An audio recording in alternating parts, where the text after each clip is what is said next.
Salah satu upaya penanganan dan antisipasi aksi teror serta pengamanan Asian Games 2018, tim Gegana Brimob Polda Sumsel dan Kodam 2 Sriwijaya menggelar simulasi aksi teroris yang bertempat di Hotel Ina daerah Palembang. Dalam simulasi ini digambarkan bahwa ada dua pria yang dicegat petugas kepolisian yang berjaga di depan hotel. Merasa dihalangi, salah satu pria yang membawa tas ransel langsung meledakkan diri dengan bom yang dibawanya. Kemudian berlanjut dengan datangnya 3 teroris yang berhasil masuk ke dalam hotel yang dihuni atlet Asian Games dengan memberondong senjata.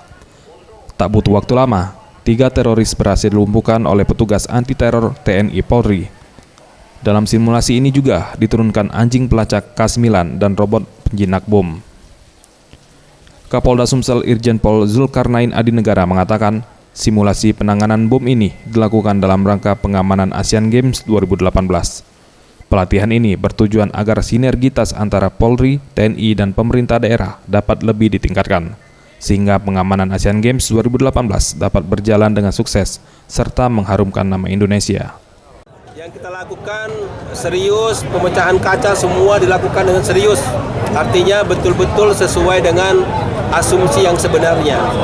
Begitu juga bagaimana kita melakukan negosiasi kepada penyandera dan lain sebagainya. Saya kira ini bisa memberikan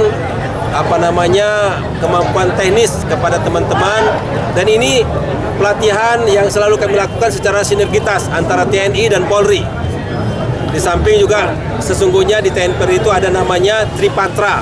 Bagaimana kami menghadapi kalau ada sebuah objek vital mendapat ancaman.